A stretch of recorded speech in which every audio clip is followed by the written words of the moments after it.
고린도전서 15장. 성도 여러분, 내가 여러분에게 전파한 복음에 대해 여러분에게 알려드리려고 합니다. 여러분이 받아 그 안에 굳게 선 복음 말입니다. 내가 여러분에게 전파한 말씀을 굳게 붙들고 헛되이 믿지 않으면 여러분은 이 복음으로 구원을 얻습니다. 내가 받은 가장 중요한 것을 여러분에게 전해주었습니다. 그리스도께서 성경에 기록된 대로 우리 죄를 위해 죽으신 것과 장사 지낸 바 되었다가 성경에 기록된 대로 3일 만에 다시 살아나셨다는 것과 그리고는 베드로에게 나타나시고 그 후에 12제자에게 나타나시고 그 후에 한 번에 500명이 넘는 사람들에게도 나타나셨다는 사실입니다. 그 사람들 중에는 이미 죽은 사람들도 있지만 대부분은 아직도 살아 있습니다. 그 후에 야고보에게, 그 다음에 모든 사도들에게 나타나시고 맨 마지막으로 조사나와 같은 나에게도 나타나셨습니다. 나는 모든 사도들 중에서 가장 작은 사람입니다. 나는 과거에 하나님의 교회를 핍박했던 사람이기 때문에 사도라고 부를 자격이 없습니다. 그러나 지금의 나는 하나님의 은혜로 된 것이므로 내게 베푸신 그분의 은혜가 헛되지 않습니다. 나는 다른 사도들보다 더 열심히 일하였습니다. 그러나 그 일은 내가 한 것이 아니라 나와 함께 하시는 하나님의 은혜로 한 것이었습니다. 내가 되었든지 아니면 사람들이 되었든지 간에 우리가 전파한 복음은 이런 내용이고 여러분은 이것을 믿었습니다. 그리스도께서 죽은 자들 가운데서 다시 살아나셨다고 우리가 전파하는데 여러분 중에서 죽은 자들의 부활이 없다고 말하는 사람이 있는 것은 어찌된 일입니까? 죽은 자들의 부활이 없다면 그리스도께서도 다시 살아나지 못하셨을 것입니다. 그리고 그리스도께서 다시 살아나지 못하셨다면 우리가 전파한 복음도 헛되며 여러분의 믿음도 헛될 것입니다. 그뿐만이 아닙니다. 우리는 하나님께서 그리스도를 다시 살리셨다고 그분에 대해 증언했으니 하나님에 대해 거짓 증언한 사람들로 판명될 것입니다. 죽은 자들이 다시 살아나지 못한다면 하나님께서 그리스도를 다시 살리지 않았을 것입니다. 참으로 죽은 자들이 다시 살아나는 일이 없다면 그리스도께서도 다시 살아나지 못했을 것입니다. 그리고 그리스도께서 살아나지 않으셨다면 믿음은 공허한 것이 될 뿐더러 여러분은 여전히 죄 가운데 있을 것입니다.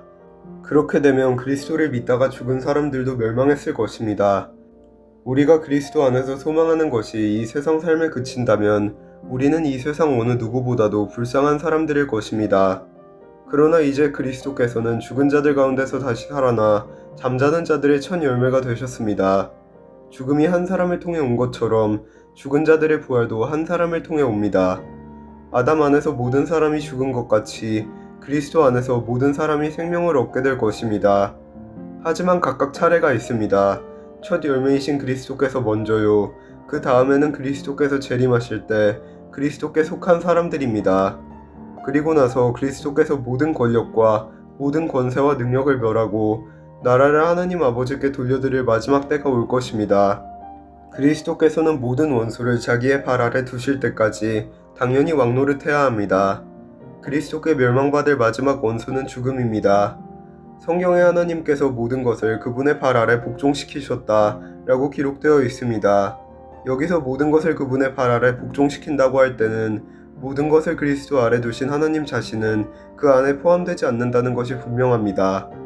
하나님께서 모든 것을 하나님의 아들 아래 복종시키실 때에는 아들 자신도 모든 것을 자기 아래 두신 아버지께 복종할 것입니다. 그리하여 하나님께서 우주의 주님으로서 만물을 지배하실 것입니다. 죽은 자들이 다시 살아나는 일이 없다면 죽은 자들을 위해 대리로 세례를 받는 사람들은 왜 세례를 받는 것입니까? 죽은 사람들이 도무지 살아나지 않는다면 그 사람들이 죽은 자들을 위해 세례를 받는 이유는 무엇입니까? 우리의 경우는 어떻습니까? 우리는 무슨 이유로 매 순간 위험에 처한단 말입니까? 성도 여러분, 우리 주 예수 그리스도 안에서 내가 여러분에 대해 가지고 있는 자랑을 두고 확신 있게 말합니다만 나는 날마다 죽습니다. 내가 에베소에서 사나운 짐승들과 싸운 것이 단순히 인간적인 이유에서였다면 내가 얻은 것이 무엇이겠습니까? 죽은 자들이 다시 살아나는 일이 없다면 먹고 마시자, 내일이면 죽은 목숨이라고 하지 않겠습니까? 속지 마십시오. 나쁜 친구를 사귀면 좋은 습관도 나쁘게 됩니다. 정신을 똑바로 차리고 죄짓지 마십시오. 여러분 중에 하나님에 대해 무지한 사람이 덜어 있어서 여러분이 부끄러운 줄 알라고 이 말을 하는 것입니다. 그러나 죽은 자들이 어떻게 다시 살아나며 또 그들은 어떤 몸으로 나오게 되느냐라고 묻는 사람이 있을 것입니다. 참으로 어리석습니다. 여러분이 뿌리는 씨는 죽지 않으면 살아나지 못합니다. 여러분이 뿌리는 것은 다 자란 몸이 아니라 밀이든 그 밖의 다른 곡식이든 단지 그 씨일 뿐입니다. 그러나 하나님께서는 그분의 계획대로 주신 것에 몸을 주시며 씨앗 하나하나에 각각 알맞은 몸을 주십니다.